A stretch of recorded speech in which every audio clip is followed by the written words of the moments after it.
Rede Amigo Espírita, uma ferramenta de união, interação e divulgação do movimento espírita.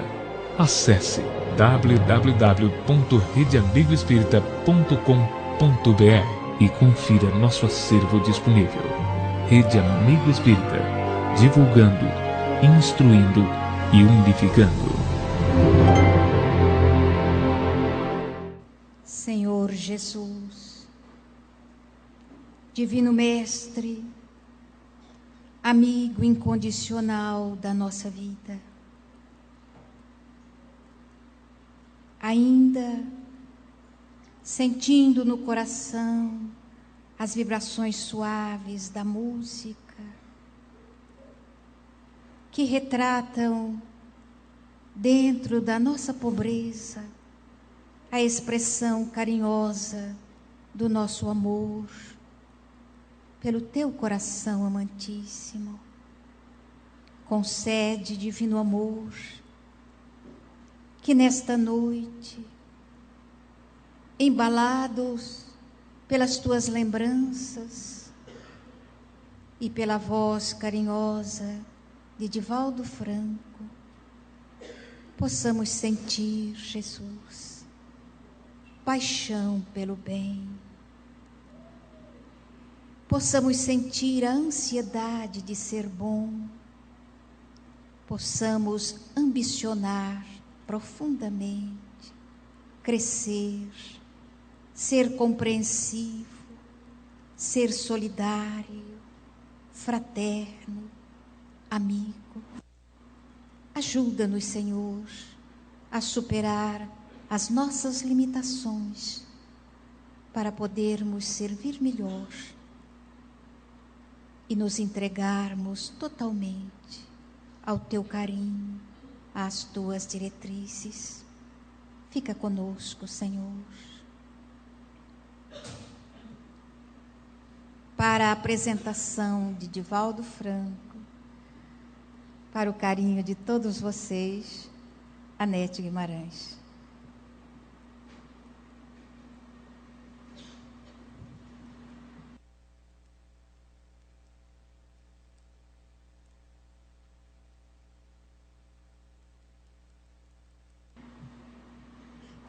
Serei breve. Apresentar o tio Divaldo, para mim é algo muito especial. Esse sempre foi o trabalho do meu pai. E estar aqui sempre nos embarga a garganta, porque nos lembramos profundamente dele, que conviveu com o Divaldo desde os 12 anos de idade. Viveu na Mansão do Caminho, participou disso que vocês viram na exposição. Então, é uma grande responsabilidade essa oportunidade. E a gente tenta sempre dizer o melhor. Já viram na exposição o que significa a obra social de Divaldo Franco. De maneira que falar dele é até redundante no grande trabalho que ele já realizou. Por isso escolhemos as palavras de um poeta que conseguem traduzir de maneira mais intensa os sentimentos que muitas vezes nós não conseguimos reproduzir. Trago versos dentro d'alma, como o sol traz luz em si. Eu vivo a vida cantando porque poeta nasci.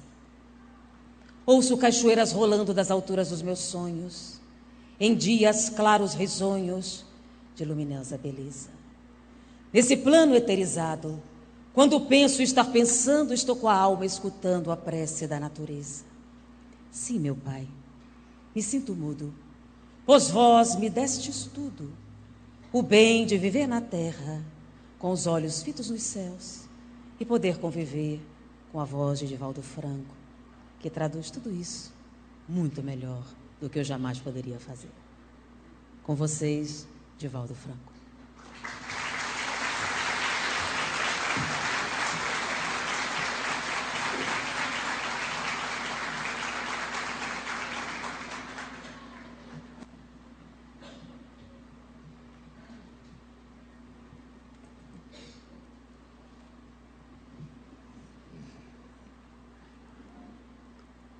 Senhoras, senhores, queridas irmãs, queridos irmãos espíritas, jovens, nossos votos cordiais de muita paz. Era uma cena familiar. Essa discussão natural que sempre ocorre no seio da família, quando os filhos pensam que alcançaram a idade da razão. Na residência da família Adams, de origem hebraica, as discussões eram raras, porque o genitor era um homem devotado, havia sobrevivido ao Holocausto e construído uma família digna nos Estados Unidos, na cidade de Cleveland, no Ohio. Mas naquele dia especial, o jovem Joe, rapaz de 20 anos, havia tomado uma decisão quase funesta. Era a década 1960, 1970. Era o período hippieísta, a libertação do jovem, as conquistas da mulher, a desmistificação do sexo, a busca às origens. E Joe fazia parte dessa juventude que se libertava do passado. A forma, no entanto, não foi a mais feliz. Porque naquela manhã em que ele discutia com o genitor, foi muito rude, e estabeleceu que era o momento de separação das águas. Disse ao velho Adam: não suporto mais permanecer dentro da rígida determinação da doutrina hebraica. Eu nasci livre, papai. A América é a terra da liberdade. Eu desejo ganhar experiências pessoais. Você me proporcionou um pecúlio econômico, graças ao qual eu poderei viver com dignidade. Liberte-me. Eu odeio as tradições judaicas. Desejo confessar-lhe que até hoje submeti-me à sua injunção, pelo respeito e o amor que você me merece. Mas eu não aguento mais. Eu desejo abandonar a América. A minha namorada, Sara, pensa da mesma forma que eu. Nós ambos resolvemos visitar a Índia, procurar as origens da humanidade, buscar o Himalaia, penetrar nas cavernas do misticismo, procurar outras razões para a vida. E você não vai poder impedir-me. Eu detesto o judaísmo. Essas palavras, enunciadas com ira, transformaram-se num punhal na alma já despedaçada do velho Adam. Ele tremia, os olhos perderam a luminosidade. Ele apoiou-se à parede e, contemplando o filho pálido, também pálido ele estava, estendeu a mão nervosa e trêmula e disse-lhe, tartamudeando: fora, canalha, fora. Já que você odeia as nossas tradições, não volte nunca mais. Você acaba de morrer, Joe. Eu experimentei o Holocausto. Os meus familiares e seus morreram assassinados pelos nazistas. Você não tem ideia do que seu pai sofreu. As dores terríveis da alma, a perda de tudo. E vem me dizer que odeio o judaísmo. Eu sobrevivi, meu filho, para preservar a herança multimilenária da nossa doutrina amada. A Torá, as obras santas, a evocação do nosso passado, tudo isso você despreza na sua juventude louca e no seu tormento. que se vá. Meu filho acaba de morrer neste momento. E completando as palavras com um gesto, o velho Adam deu-lhe as costas. Joe levantou-se e partiu.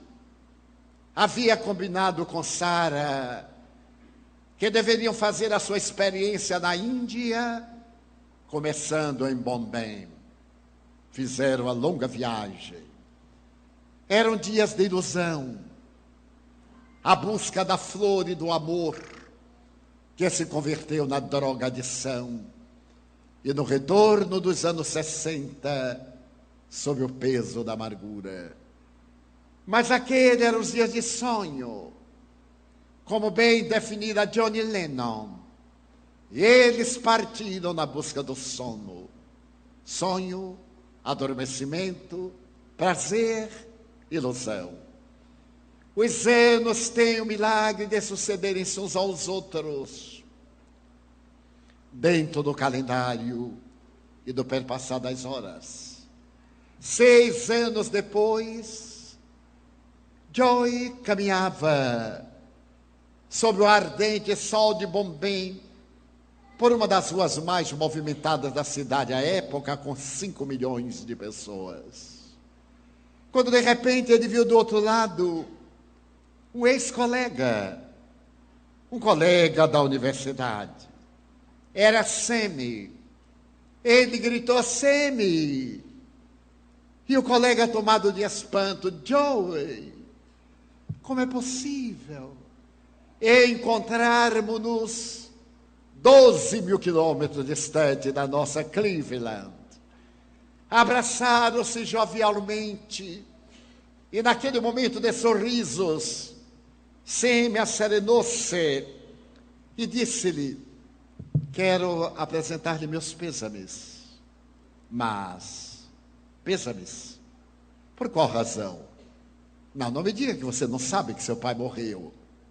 Não, eu não sabia que papai morreu. Aliás, a culpa é minha. Eu viajei sem dar endereço, mas ele estava doente. Bem, perdoe-me. Eu não desejava dar uma má notícia, somente queria ser solidário. Você sabe como são essas coisas. Ninguém sabe exatamente o que aconteceu. Todos afirmam, aqueles que amam a família, a sua família, que seu pai lentamente ficou triste. Ninguém sabe por quê. E não há muito ele visitou Tel Aviv, visitou Jerusalém, a velha Jerusalém, e voltou muito mais triste. E morreu. Morreu como algo que definhasse. Parece que ele não queria mais viver. Ele dava a impressão de que a vida havia perdido o sentido. E morreu. Morre-se de melancolia, de tristeza. Não é, Joe? Não. Papai foi assassinado. Mas como? Trata-se de um parricídio. Fui eu quem o matou. Eu matei-o de desgosto. Fui eu. Joe, você deve estar delirando. Não. Foram as palavras que eu lhe disse. As palavras podem erguer o mundo e podem despedaçá-lo. Eu era mais jovem. Eu era tão ignorante da realidade da vida. Eu disse palavras a papai que ele não podia ouvir nunca. De um adversário menos do seu filho único. Fui eu quem o matou. Muito obrigado, Sam. Que você seja feliz na Índia. E uma dor profunda tomou conta do coração de Joe. Ele retornou à casa e disse a Sarah: acabo de saber que matei papai. Que loucura! Estamos a uma distância. Não. Não é uma questão de distância. É aquilo que eu fiz com meu pai. Eu disse-lhe que odiava o judaísmo, o que é verdade. Mas eu não tinha o direito de dizer-lhe: nós somos judeus. Papai foi vítima da tragédia do Holocausto. Ele viveu para denunciar ao mundo esse antissemitismo, esse horror das perseguições, que apesar desse período de liberdade ainda existem. Eu matei papai. E então, Joy chorou copiosamente. Sara deixou de extravasar as angústias, fazer a catarse repassada e represada no coração.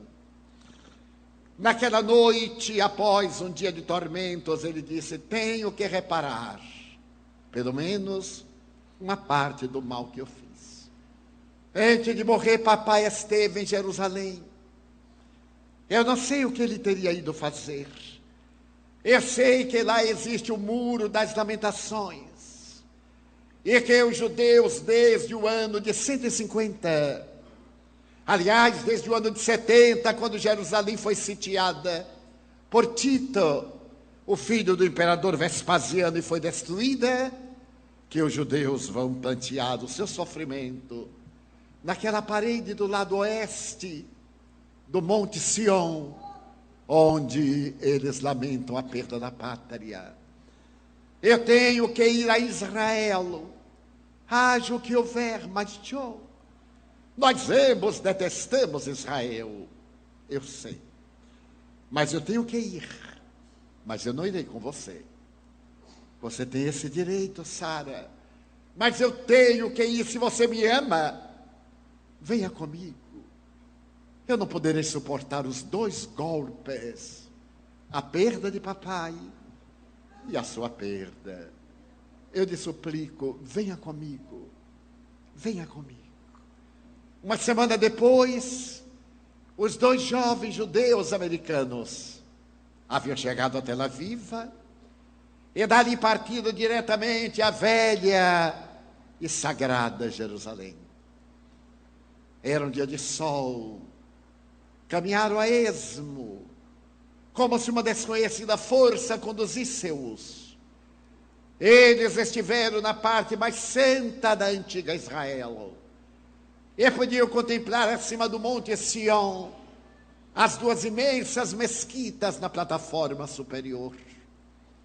E aquela estranha força foi levando Joe e Sara até o lado oeste, onde está a imensa parede de pedras de 5 a 20 toneladas de peso, que era o alicerce de um dos edifícios mais notáveis da antiguidade. O templo de Jerusalém fora construído em passado remoto por Zorobabel. Atravessaram os períodos amargos das perseguições. E mais tarde, quando os babilônios conquistaram Israel, mandaram demoli-lo. Era a maneira de despedaçar a alma israelita. E no ano 444 a.C., quando Ciro, rei da Pérsia, conquistou a Babilônia e libertou os israelitas, ele convidou a Esdras e a uma elite de homens tradicionais para que voltassem a Jerusalém e reerguessem o templo. Esse mesmo Esdras será o enviado para compor ou recompor o Pentateuco mosaico, que havia sido perdido na tradição oral em 400 anos de cativeiro na casa da Babilônia. Esdras recompôs a obra grandiosa de Moisés que trazia de memória.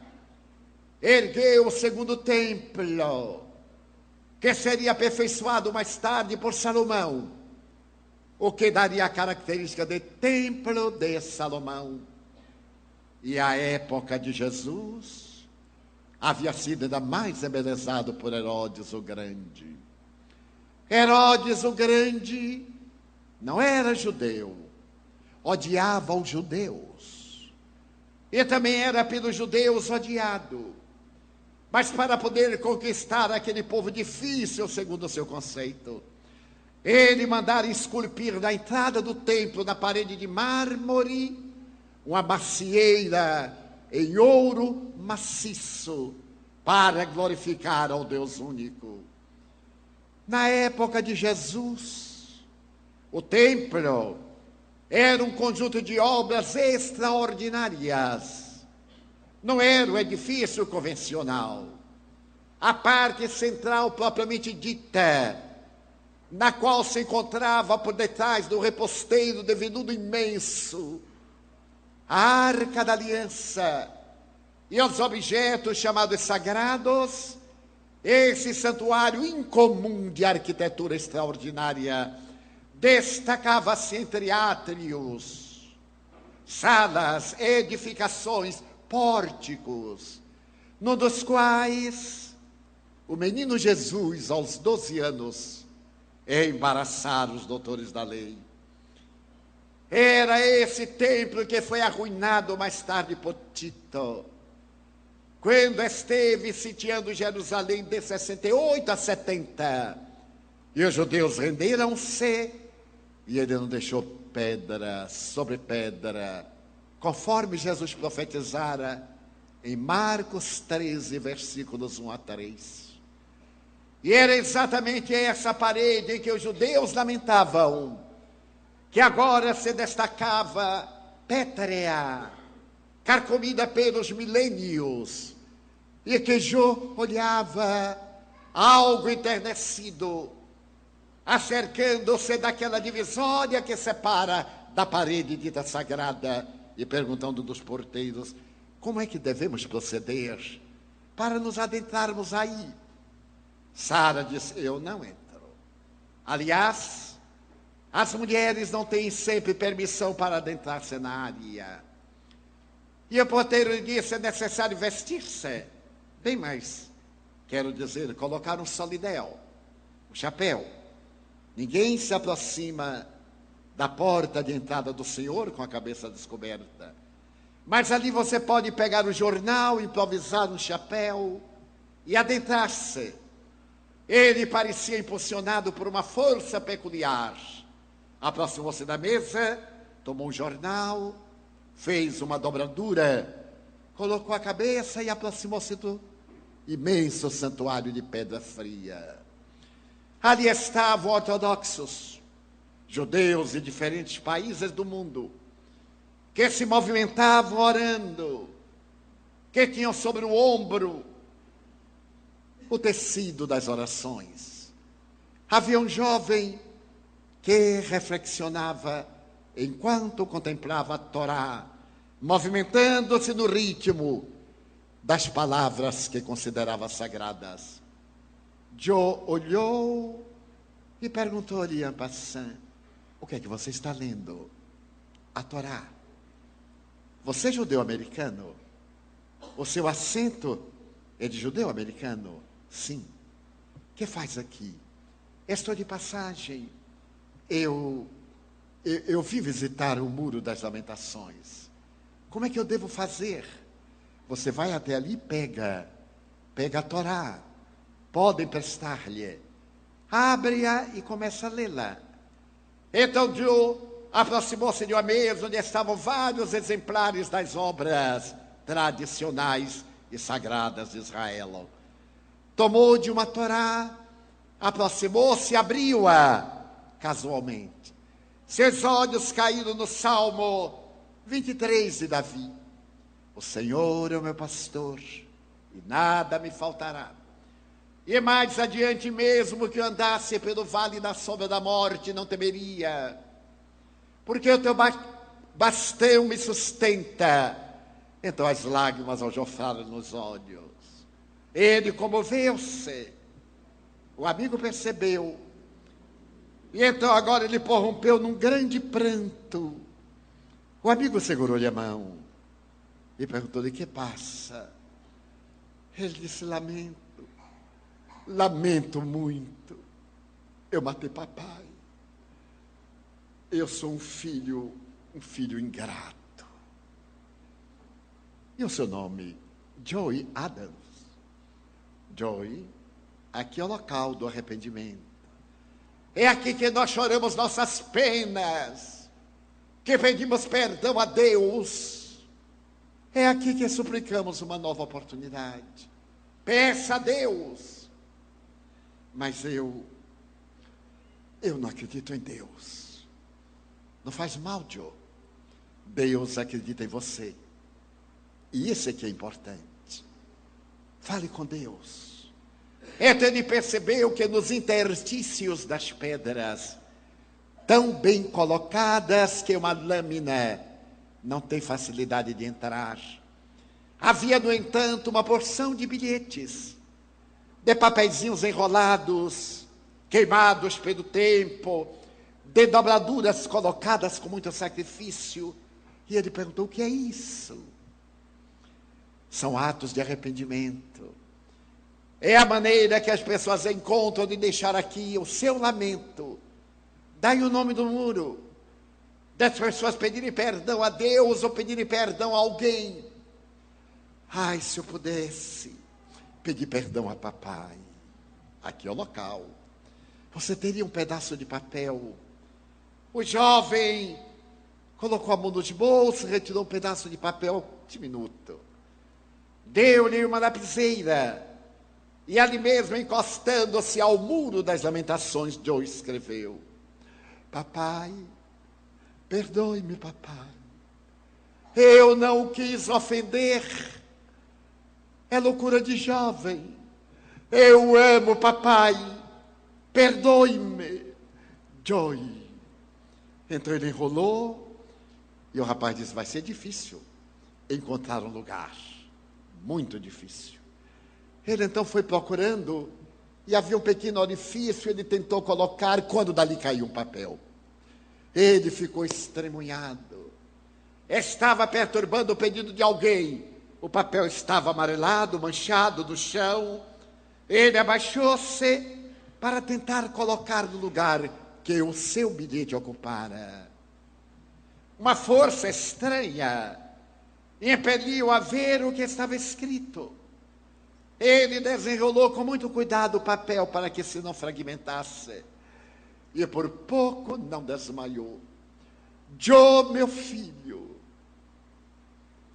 eu aqui estive pedindo perdão a Jeová. Perdoe ao seu velho pai, Joe. Se algum dia você vier até este muro, e esse Deus permitir que você me entenda, perdoe-me, meu filho. Eu sempre o amarei. Quando ele disse que não voltasse mais, eu selei o meu próprio destino e estabeleci a hora da minha morte. É um morto que ele fala: perdoe-me, meu filho.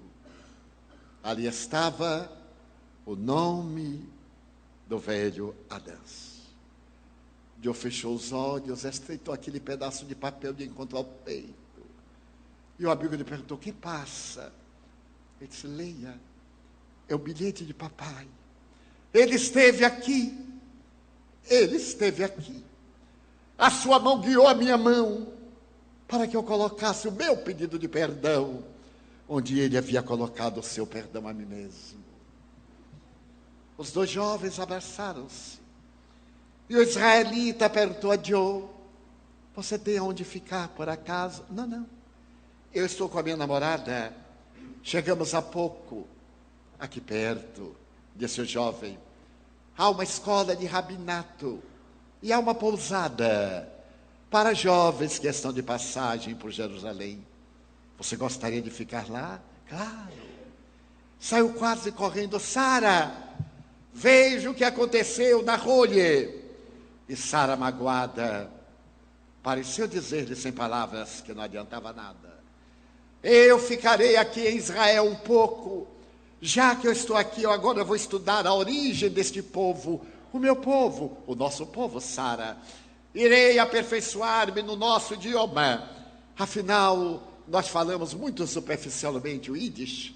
E eu gostaria de aprofundar um pouco mais, conhecer a história. Não conte comigo, Joe. Nós abandonamos tudo isso em Cleveland. E eu não pretendo voltar às injunções terríveis dessa religião escravagista. Sara, adeus, Joey. Você me trouxe aqui para abandonar-me. Adeus. Ele ficou aturdido. E o amigo disse: são coisas de mulheres. Vamos à escola de rabinato.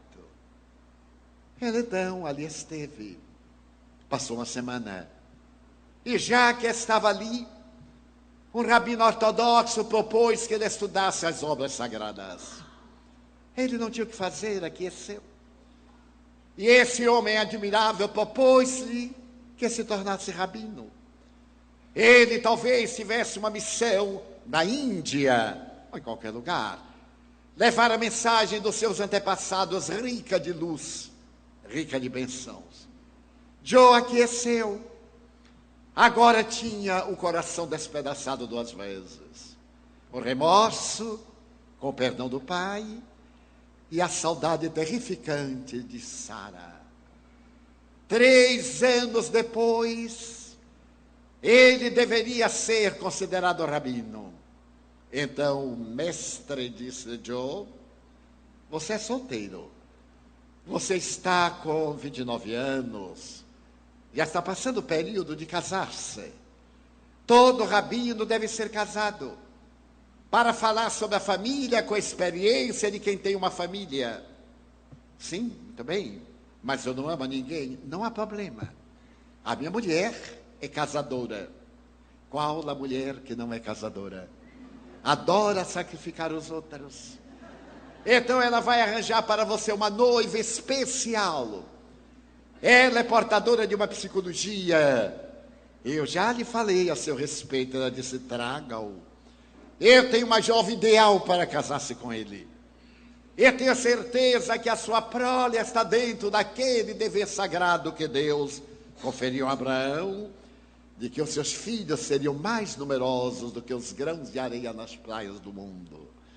Se você for à nossa casa no sábado à tarde, às 17 horas, para um chá, eu apresentarei a minha mulher, e ela o apresentará à sua escolhida. Ela já o fez, mas é necessário casar-se, Joe. Não me oponho. Então, no sábado, às 17 horas. Aqueles dias foram de interrogação. Como se pode casar com uma pessoa que não conhece? Que é apresentada por outra que acha, quando nós achamos, nem sempre achamos. Imagine alguém que achou para nós encontrarmos. Mas chegou o sábado e ele foi. A senhora do rabino era uma pessoa excelente, jovial, atraente. Logo disse: mas é exatamente como eu pensava. Tudo aquilo que meu marido falou sobre você ajudou-me a formar o seu caráter e a desenhar a sua personalidade. Venha que eu vou mostrar a jovem que escolhi para você. Eu falei com ela en passant, para não deixar qualquer ilusão. Ela riu, não acreditou nem aceitou. Mas vamos ver agora neste primeiro encontro. Joe foi conduzido pela senhora até o átrio das mulheres. Ali estavam jovens de várias nacionalidades, brincando, sorrindo. Quando então ela tocou uma jovem loura, que se voltou, e Joe teve um choque. Sara, o que é que você está fazendo aqui? E você? Por que está vestido assim estranho? Bem, eu serei rabino dentro de alguns dias. E você, Sara? Você não prometeu que ia embora? Prometi. Mas tudo que a mulher promete não quer dizer que ela vai executar. Prometer é uma coisa, executar é outra. Eu me senti a sós, você abandonou-me. Não, Sara, foi você. Não há quem consiga convencer uma mulher. E eu fiquei ali e disse: bem, já que eu não estou fazendo nada, vou continuar não fazendo nada. E então fiquei andando e fui descobrindo que Jerusalém não era tão maldita quanto eu pensava. Entrei no bazar, adentrei-me aqui e ali, e então eu resolvi estudar o Yiddish, como você havia proposto. Encontrei pessoas, fiz amigas, e elas trouxeram aqui para esta escola de rabinato feminino. Há 3 anos que eu também estou estudando. E agora que ambos somos pessoas responsáveis, eu lhe perguntaria: Sara, você... Quero sim. É claro que eu quero. Casaram-se e foram infinitamente felizes. A história é real. Encontra-se numa obra notável, Pequenos Milagres, de uma judia, Rita, narrada à minha própria emoção. Porque nesse pequeno livro denominado Pequenos Milagres, há uma assertiva muito grandiosa. Dizia Albert Einstein, há dois tipos de pessoas no mundo: aquelas que não acreditam em milagres e aquelas que acreditam em milagres. Eu faço parte do segundo grupo. Eu acredito em milagres. Nem nesses milagres que violentam as leis naturais do cosmos, mas nesses acontecimentos que estão fora da pauta de tudo aquilo que é dito como racional, como previsível. Então eu acredito nesses belos milagres da vida, os milagres da natureza, os milagres do amor. E foi exatamente esse milagre, graças certamente à presença do velho Adam, que conduziu o filho desde Bombay, ou melhor, desde Sami, para que ele desse a notícia e o trouxesse a Israel. Esse mesmo pai arrependido, que se sentia culpado por haver expulsado do lar o filho, inexperiente e ainda aturdido, que lhe pedia perdão no muro das lamentações, que o conduziam pelas ruas difíceis da experiência reparadora. Por certo, esse mesmo genitor levou até o muro, até o local em que estava o seu pedido de perdão, porque ele já havia perdoado o filho fazia muito tempo. É o milagre do amor e é o milagre da gratidão. Na psicologia da gratidão, o espírito Joana de Ângeles diz que as flores são a assinatura de Deus, o seu autógrafo, colocado no altar da natureza, como gratidão pela bênção da vida. E dessa forma, a psicologia da gratidão é a psicologia da vida. Aprendemos que gratidão é retribuição, mas na psicologia da gratidão, esse sentimento é muito mais profundo. É um estado de espírito que leva a pessoa à plenitude, à alegria de viver, a não apenas retribuir aquilo que recebe, mas a dar muito além, ademais de tudo aquilo quanto haja recebido. Quando nós oferecemos algo porque alguém nos beneficiou com alguma coisa, estamos resgatando o que consideramos uma dívida. Não é gratidão, é o quitamento de uma obrigação.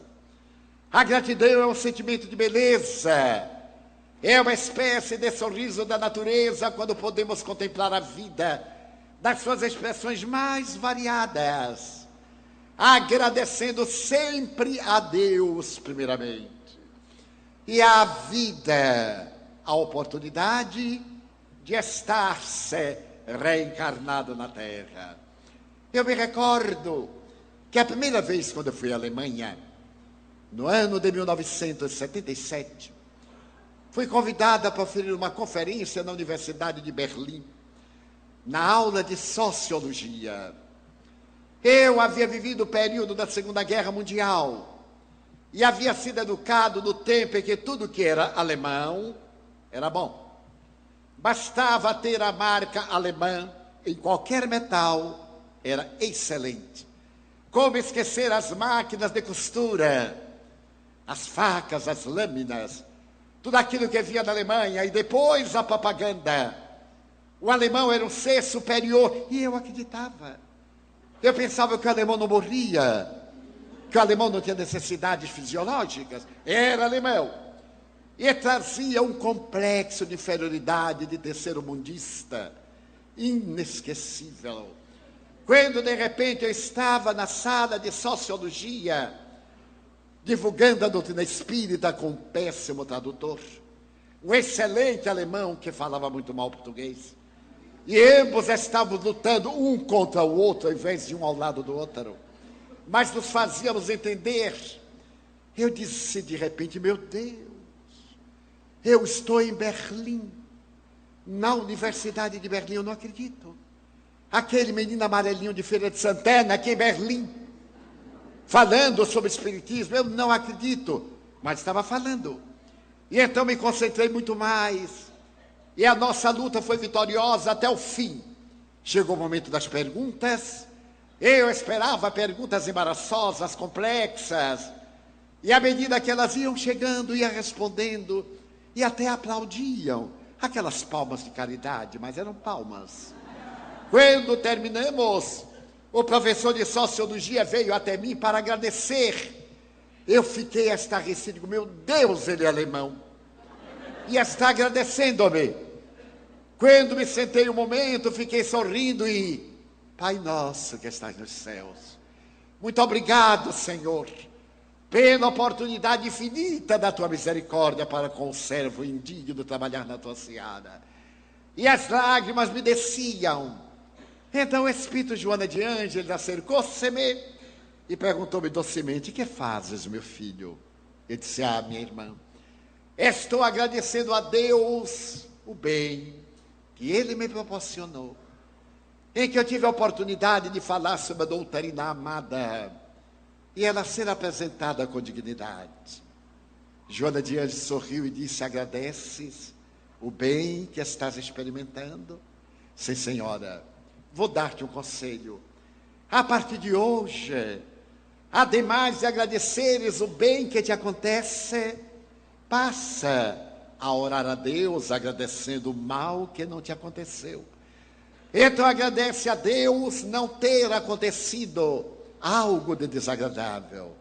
Eu nunca havia pensado nisso. E então comecei a agradecer: muito obrigado, Senhor, porque tudo saiu bem na medida do possível. E a partir daquela data, eu passei a agradecer o bem que me acontece e o mal que me não acontece. Em uma conferência em Londres, quase há 5 anos, eu referi-me rapidamente a esse ato de agradecer. E quando terminei, desci com a minha intérprete, uma senhora escocesa, gorda, bonita, porque quem é gorda aqui para nós é bonito. A gente abraça muito bem, mas quando a pessoa é um cabide, não tem nem o que abraçar. Então ela se aproximou sorrindo e disse: Mr. Franco, você agradece a Deus todo o bem que lhe acontece? Sim, senhora. E o mal que lhe não acontece? Sim, senhora. Eu estava crente que a senhora estava deslumbrada. Ela disse: pois eu agradeço a Deus o bem que me acontece, o mal que me não acontece e também o mal que me acontece, porque somente me acontece aquilo de que tenho necessidade para evoluir. Não lhe parece? Eu é que era orador. Então olhei para ela e disse: nunca havia pensado nisso. Pense-o. E saiu com os seus suaves 80 quilos. E a partir de então, eu comecei a agradecer a Deus o bem que me acontece, o mal que me não acontece. E quando me acontece algo que seja desagradável, muito obrigado, Senhor, porque disso eu necessito para a evolução. Afirma então Joana de Ângeles que é a arte e a psicologia da gratidão. Ao escrever um livro com esse título, ela apresenta ângulos variados a respeito da gratidão. Quando me propôs a elaboração desse livro, eu disse: mas minha irmã, a senhora vai escrever um livro sobre a gratidão? Se eu fosse para fazer uma conferência, eu não falaria 10 minutos sobre a gratidão. Ela disse: pois é, meu filho, porque você é ingrato. Pois eu pretendo escrever um livro que é apenas o primórdio de uma grande obra que não teremos tempo de executar. E escrever um livro de mais de 200 páginas sobre a psicologia da gratidão, demonstrando os vários ângulos através dos quais nós podemos ser gratos a Deus.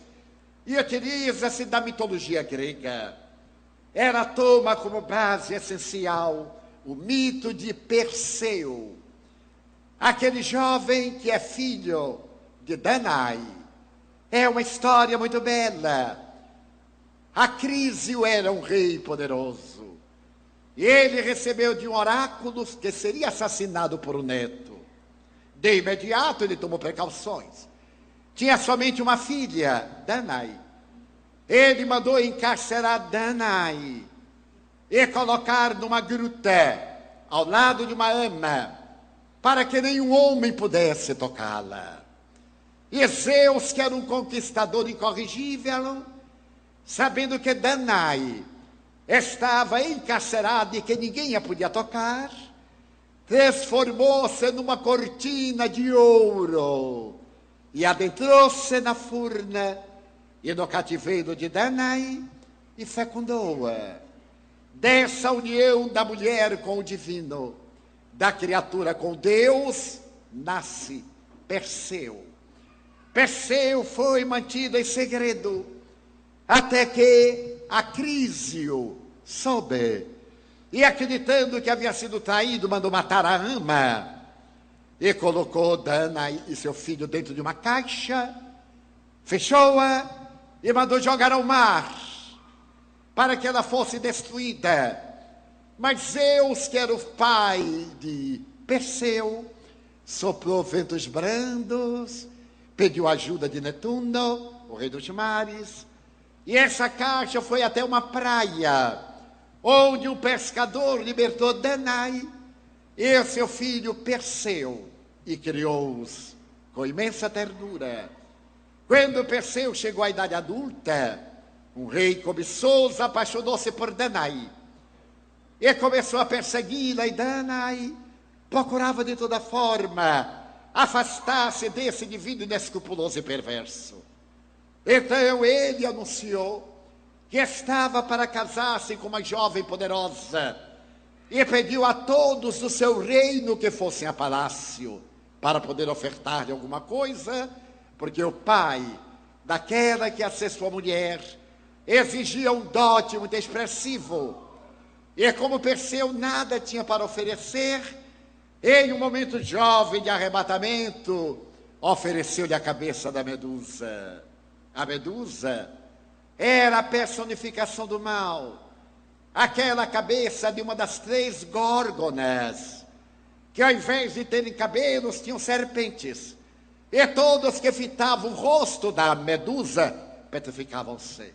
De imediato o rei aceitou a palavra de Perseu e disse que sim, que aceitaria a cabeça da Medusa, sabendo que ele ia morrer, era um impedimento para casar-se com Danae, e o jovem agora estava totalmente desequipado, mas Zeus, o seu pai, pediu a Atena que lhe oferecesse algo extraordinário, e ela deu-lhe um escudo metálico, que parecia um espelho.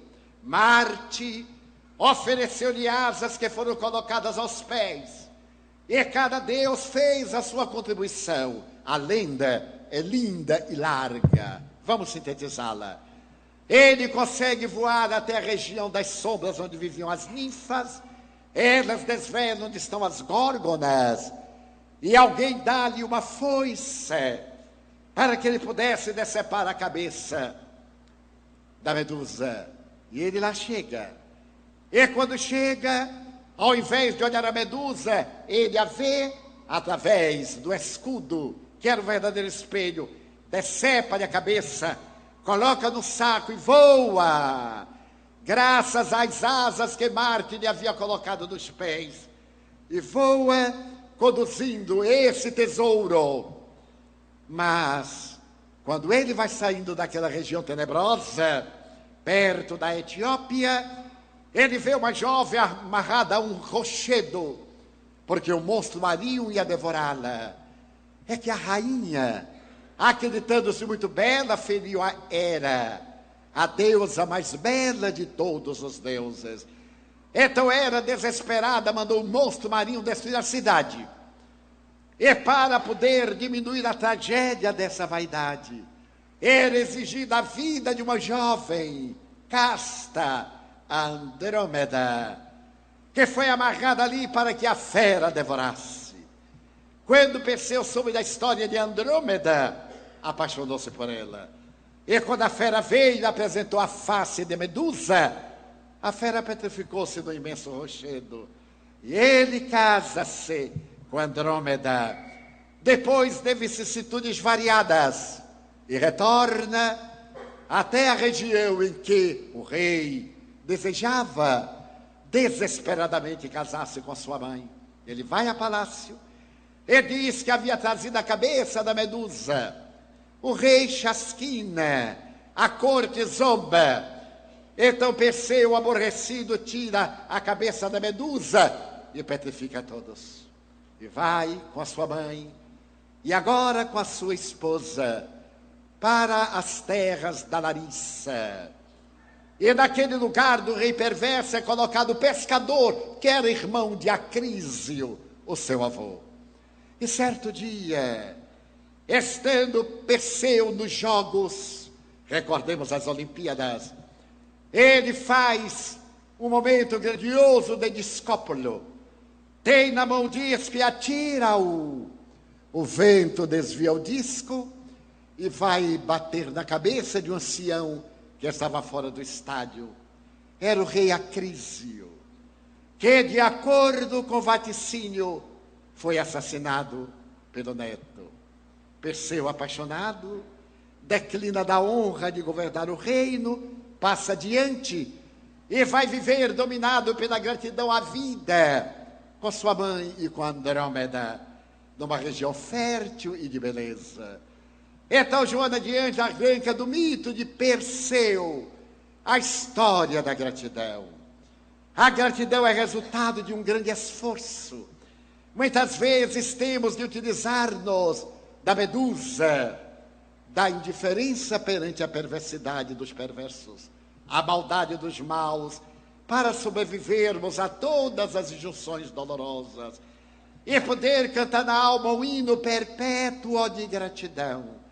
Mas também ela se utiliza de outro mito, este mito de Platão, o denominado mito de era um pastor. Segundo Platão, esse pastor foi levado ao Hades. E ali no Hades ele tomou conhecimento de que as almas, antes de virem à terra, deveriam mergulhar no rio do esquecimento, para quando estivessem no corpo, não se lembrarem das tradições do mundo do Eidos, o mundo das ideias, do demiurgo, o Deus transcendental. Alguns demoravam-se nas águas do Létes, era o nome do rio, e perdiam completamente a memória, e quando nasceu na terra eram sensualistas, eram avaros, entregavam-se às paixões amesquiantes. Mas aqueles que se banharam rapidamente no Létes trouxeram a memória de que a vida antes da vida e a vida depois da vida. Eles se tornaram os cancioneiros da imortalidade. Então a benfeitora, banhada nas suaves águas do Létes, traz a mensagem da psicologia da gratidão como sendo a melhor psicoterapia para o encontro da plenitude. A pessoa grata é gentil, a pessoa grata é generosa, a pessoa grata é humilde, a pessoa grata superou as manifestações egóicas e transforma-se no ser luminoso, conforme o idealismo de Carl Gustav Jung. Um ser feito de luz, na expressão de Jesus, que conquistou o reino dos céus dentro do próprio coração. Então, a psicologia da gratidão, essa psicologia que está fazendo falta na terra. Estamos invariavelmente agredindo-nos, estamos defendendo-nos. Ao invés de sermos pessoas amantes, somos pessoas armadas. Sempre olhamos o outro como sendo inimigo em potencial. E eu conheço bem esta frase: cuidado, o amigo de hoje é o adversário de amanhã. Por que ele terá que ser o adversário de amanhã? Se por acaso torna-se o adversário de amanhã, problema dele. O problema não é nosso. Na psicologia da gratidão, devemos de início reconhecer a bondade de Deus, que nos dá a chance do renascimento do corpo sem o merecermos. Se fora por merecimento, estaríamos em regiões dolorosas, porque nos temos utilizado do vaso carnal para atividades ignóbeis, na maioria das vezes, mesmo hoje. Todos ouvimos a voz do coração e temos o discernimento para saber o que devemos fazer quando podemos, o que podemos fazer quando devemos, mas sempre fazemos o que devemos quando não podemos, ou quando podemos, mas não devemos. E é por isso que vivemos sempre atormentados. Na hora em que colocarmos a sinfonia da gratidão no ádito dos nossos corações, uma estranha e peculiar sensação tomará conta de nós. Eu li e emocionei-me muito na época a história de Charles Plumb. É um tenente das Forças Aéreas Americanas que havia estado no Vietnã. Esse Charles Plumb havia caído de paraquedas porque seu avião foi derrubado pelos Vietcongs e naturalmente foi aprisionado. As prisões orientais permanecem de uma perversidade comum, como qualquer prisão em qualquer lugar do mundo. E ele vivia numa região pantanosa, úmida, somente com o tórax para fora e uma cerca por cima dele, onde passavam os seus algozes. Mas ele sobreviveu, veio a paz, ele foi libertado, retornou à América e fez a sua reabilitação psicológica.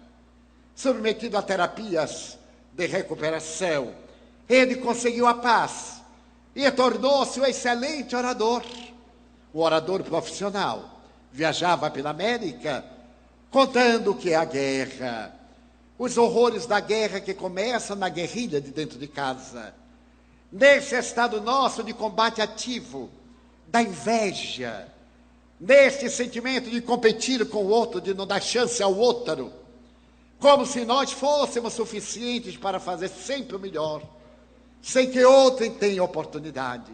Permitam-me, dentro do parênteses, um outro parênteses. É uma pequena história. É a lenda de uma cobra que havia implicado com o vagalume. E que então tentou comer o vagalume. O vagalume estava na borda do lago. E a serpente veio e deu-lhe um bote, o vagalume saltou. A serpente parou um pouco, deu outro bote, o vagalume saltou. Já estava cansado quando a serpente deu o terceiro golpe e ele caiu longe.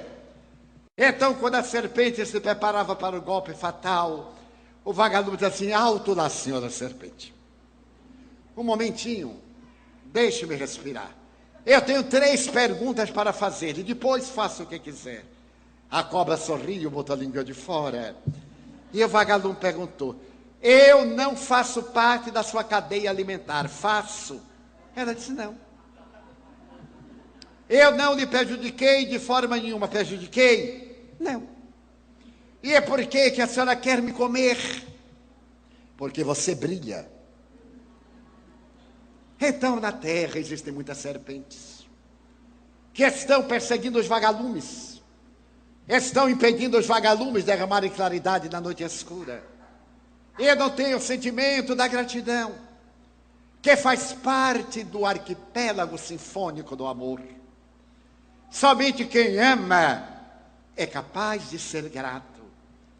E é por isso mesmo que a gratidão, segundo Joana de Ângeles, desempenha um papel fundamental em nossa vida. E esse Plumb costumava contar a história do seu cativeiro, a sua libertação. Certo dia ele estava em um bar, terminando de narrar a sua história, quando alguém que estava no balcão olhou para ele e perguntou: o senhor não é o tenente Charles Plumb? Sim. O senhor não era da divisão de aeronáutica número tal? Sim. Ah, era eu quem dobrava o seu paraquedas. E funcionou bem, não é? Porque o senhor está vivo. Era eu quem dobrava o seu paraquedas. Então Charles Plumb olha para aquele homem. Foi ele quem o salvou. aquele anônimo que dobrava paraquedas. Porque se o paraquedas de seda e de fios não estivesse muito bem dobrado, ele teria morrido. Então ele ali estava cantando a glória dos seus feitos, mas o herói era aquele homem anônimo que sequer ele sabia o nome. E a partir dali, quando ele começava as suas experiências e as suas narrativas, ele perguntava e pergunta ao auditório: quem foi que dobrou seu paraquedas hoje? Porque se estamos aqui, é porque alguém nos dobrou paraquedas, demonstrando o sentido profundo, extraordinário da gratidão. Então a gratidão não pode ser traduzida em objetos que retribuem favores. Eu tenho uma amiga que tem a lista de Natal. Quem é que não tem? Eu também tenho. A lista de Natal. E ela então me disse: Divaldo, eu sou muito prática. Eu começo a fazer os embrulhos em novembro, para não me esquecer de ninguém. E como eu vou comprando, eu coloco o preço de cada lado.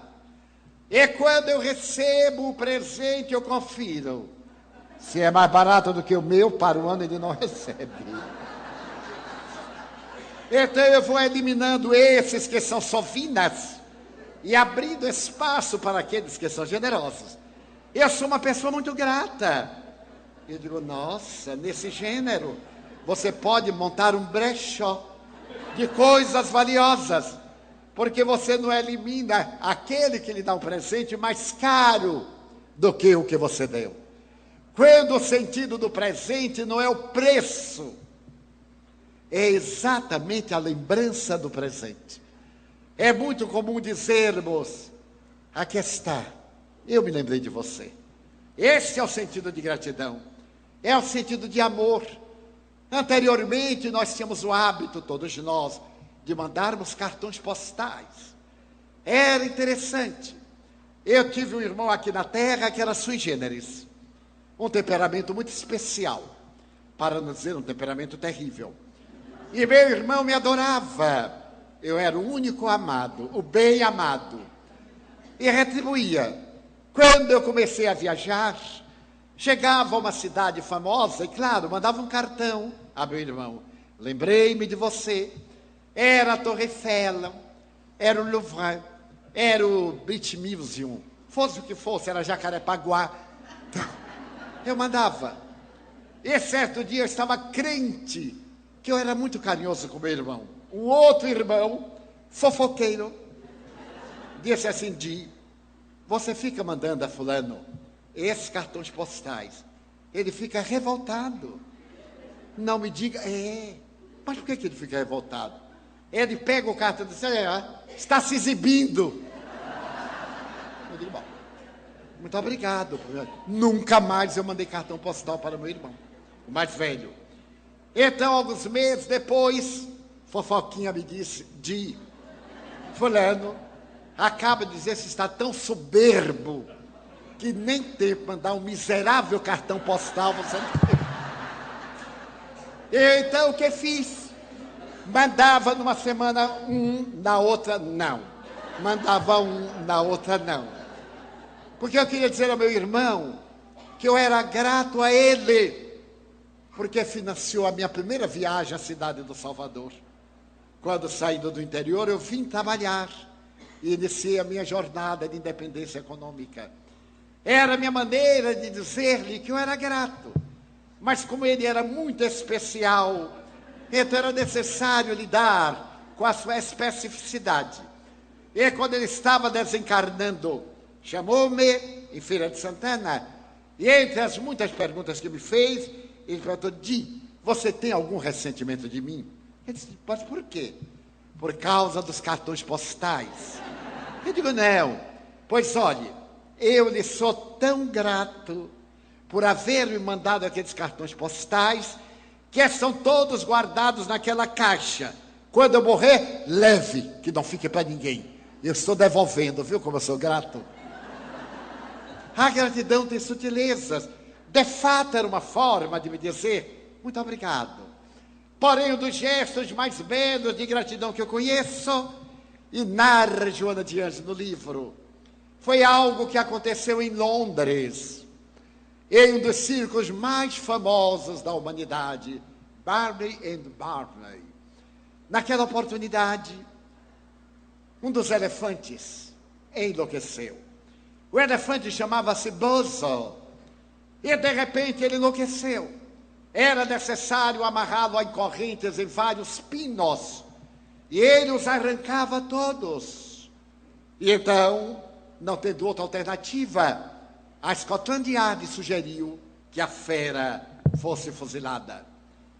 E alguém sugeriu ao dono do circo: faça um espetáculo. O povo adora cenas violentas. E isso vai ser uma cena fantástica. Um atirador de elite matar o elefante que enlouqueceu. Faça isso. Ele fez. E superlotou o circo. Até hoje, a humanidade é um grande circo, como no tempo de César. Só que César dava pão. E hoje nem isso. Somente circo.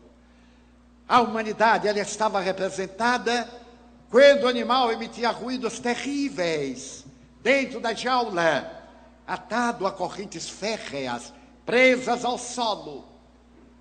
No momento em que o chefe do circo ia anunciar que o atirador de elite ia destruir a vida de Bozo, um homem pequenino entrou na arena, acercou-se do proprietário do circo e disse: eu desejo fazer uma proposta. Bozo vai morrer. Eu quero lhe pedir licença para entrar na jaula. Ele disse: mas ele vai despedaçar o senhor. Mas eu quero entrar na jaula com Bozo solto. Mas ele vai destruí-lo. Eu sei. Por isso mesmo eu fiz uma declaração. Aqui eu trago o documento da justiça, dizendo que entrarei na jaula de Bozo por livre e espontânea vontade. Aqui está o documento, totalmente legal. O homem olhou para a plateia, o povo: entra, entra que queremos ver. As pessoas são muito generosas. Então o dono do circo achou o espetáculo fantástico. Mandou que se arrancassem aqueles escravos presos ao solo, às barras, que soltasse Bozo. O homem pequenino tirou o paletó, tirou o chapéu coco, entregou-lhe, abriu a jaula, entrou e começou a cantar um mantra. A vozinha débil foi-se agrandando. A melodia foi tomando conta do circo com uma expectativa imensa. Um silêncio sepulcral. Bozo movia o corpo enorme, levantava a trompa. E o homem continuava cantando. Acercou-se, o animal desceu a trompa. Ele sentou-se, Bozo colocou nas costas. E ele disse: abre a porta. E cantando, Bozo deu várias vezes a volta ao picadeiro. O público explodiu em palmas. Bozo estava curado. O homem sorriu para o dono do circo e disse: milagre nenhum. Bozo é da minha terra. Eu sou indiano. Ele veio da Índia, de uma região de língua pali.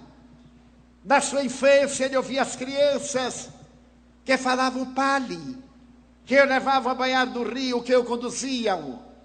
Depois ele passou somente a ouvir inglês. O que Bozo tem é saudade. Saudade do seu dialeto. Ao ouvir o seu dialeto, ele acalmou-se. O homem foi ovacionado, tomou o chapéu, o paletó, vestiu e desapareceu. Então o dono do circo ebetado olhou o documento e viu assinado embaixo: Rudyard Kipling, o Prêmio Nobel de Literatura, que havia escrito o célebre livro Mowgli, o Menino Lobo, o amante dos animais. A gratidão dele a Bozo, sabendo a razão da fúria do animal, e a gratidão de Bozo, o animal, àquela voz melodiosa que no seu mantra levou de volta à infância. O Espiritismo é o amor de Jesus, agradecendo a Deus a chance de nos reabilitar. Ele mandou-nos o Espírito Consolador, para que, a semelhança daqueles que atravessaram Letes, do mito de Er, recordássemos de que a vida da terra, por mais longa que se nos apresente, é sempre muito curta. Depois que passa, quando eu era jovem, eu olhava um homem de 20 anos e dizia, meu Deus, como ele é velho. Quando eu completei 20, eu olhava um de 40 e dizia, nunca chegarei lá. Quando eu completei 40, eu contemplava um de 50 e dizia, meu Deus, ele tem meio século. Então eu completei 50, olhava um de 70 e dizia, qual? Olha ali arrastando o pé, eu, hein? Eu vou morrer jovem. Completei 70. Então eu olhava um de 80 e dizia assim, meu Deus, se aquela é a melhor idade, eu prefiro ficar nos 30. Mas já estava com 70. Certo dia eu acordei e estava com 80. Então eu olho para o de 90 e digo, olá, boy. Eu chegarei aí. E quando alguém se atreve a me dizer, Divaldo, nós somos amigos assim, calha a boca. Que horror, que mania. Eu digo, meu Deus, eu confesso que eu não acredito que tenho essa idade toda que o povo anda dizendo. De vez em quando eu olho a certidão de nascimento, está lá, mas não pode. Então ela é tão curta, mas ela vale não pela extensão, mas pela profundidade. Melhor uma vida breve, rica de bênçãos, do que uma vida larga, estéril, inútil, feita de ociosidade, de prazer, de egotismo. Então o Espiritismo veio convidar-nos para algo transcendental, o sentido da vida, o significado psicológico. Para que estamos na Terra, senão para nos autoiluminarmos. Aproveitemos-nos de cada instante para bendizer a Deus, a alegria e a dor, a felicidade e o infortúnio, porque tudo isso está contabilizado em nossa agenda evolutiva. Dia chegará em que a irmã morte eternamente balbuciará aos nossos ouvidos, aqui estou. Retornemos da barca de Caronte e atravessemos o grande rio até a outra margem, onde está a vida. É por esta razão que desejamos agradecer ao Grupo Espírita Caminho da Esperança, na pessoa da nossa querida Ana Jaici Guimarães, da sua família biológica e da família espiritual. Agradecer o serviço dedicado a Deus, a sua vida entregue à divulgação da doutrina espírita. Agradecer a saudade honorável do nosso filho Geraldo, porque o conhecemos, como disse sua filha Anete, aos 12 anos, rapazito, chegando à mansão e tornando-se uma sombra generosa, ou uma pegada de luz, sempre ao nosso lado, durante mais de 50 anos, de afetividade e de carinho. Receba, Aninha, a gratidão da Mansão do Caminho, pelo excelente trabalho. Na pessoa de Ana Guimarães, eu coloco todos, o nosso querido Granella, os que trabalharam para a construção da exposição na outra sala, os especialistas que trabalharam na apresentação da panorâmica da Mansão do Caminho, o Santuário de Amor, que é a nossa forma de dizer a Deus muito obrigado pela oportunidade da crença, que nos dignifica e que nos liberta da escravidão do ego. Então, nesta noite, cantando a gratidão, cabe-nos a todos nós dizer, meu Deus, como eu gostaria de dizer que amo a vida, que para mim é bela e é consentida. Muito obrigado, Senhor, por tudo que me deste, por tudo que me dás. Obrigado pelo ar, pelo pão, pela paz. Obrigado pela beleza que os meus olhos veem no altar da natureza. Olhos que fitam o céu, a terra e o mar, que acompanham a ave ligeira que voa fagueira pelo céu de anil e se detém na terra verde salpicada de flores em tonalidades mil. Muito obrigado, Senhor, porque eu posso ver meu amor, mas diante da minha visão eu detecto dos cegos, que se debatem na escuridão, que tropeçam na multidão, que choram na solidão. Por eles eu oro e a Ti eu imploro com miseração, porque eu sei que depois desta lida, na outra vida, eles também enxergarão. Muito obrigado pelos ouvidos meus, que me foram dados por Deus, ouvidos que ouvem o tamborilar da chuva no terreiro, a melodia do vento nos ramos do olmeiro, as lágrimas que vertem nos olhos do mundo inteiro, ouvidos que ouvem a música do povo que desce do morro na praça a cantar, a melodia dos imortais. Ouve-se uma vez e não se esquece nunca mais, pela voz melancólica, melodiosa do boiadeiro, e pela dor que geme, que chora no coração do mundo inteiro, pela minha faculdade de ouvir, pelos surdos eu quero pedir, porque eu sei que depois desta dor, no Teu reino de amor voltarão a sentir. Obrigado pela minha voz e pela sua voz, pela voz que ama, que canta, que alfabetiza, que legisla, que trauteia uma canção e Teu nome profere com dulce da emoção. Diante da minha melodia, eu quero rogar pelos que sofrem de afasia. Eles não cantam de noite, eles não falam de dia. Oro por eles, porque eu sei que depois desta prova da vida nova, eles cantarão. Obrigado pelas mãos que aram, que semeiam, que agasalham de ternura, que libertam da amargura. Mãos que apertam mãos, mãos dos adeuses, que limpam feridas, enxugam suores e lágrimas das vidas. Pelas mãos de sinfonias, pelas mãos de poesias, de cirurgias, de psicografias, pelas mãos que atendem a velhice, a dor e o desamor, pelas mãos que no seio embalam o corpo de um filho alheio sem receio, e pelos pés que me levam a andar sem reclamar.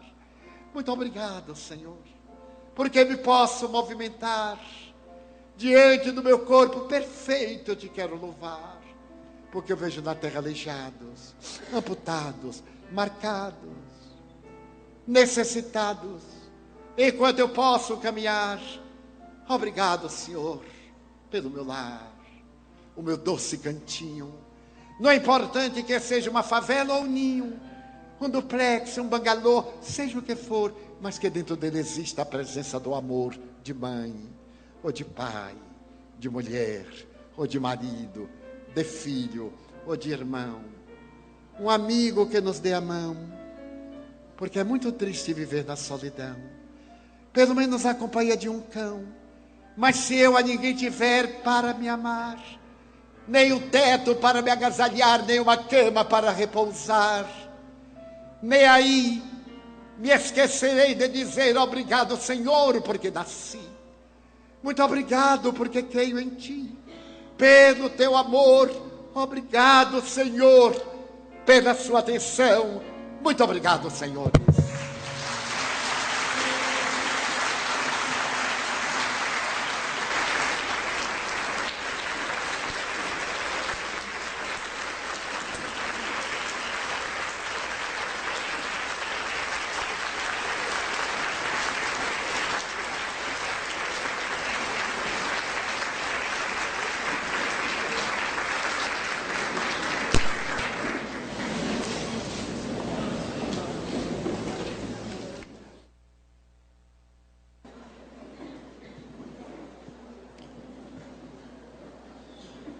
Nós agradecemos também a presença de todos os senhores e queremos dizer que Divaldo continuará a autografar os livros lá na sala da exposição, junto à livraria.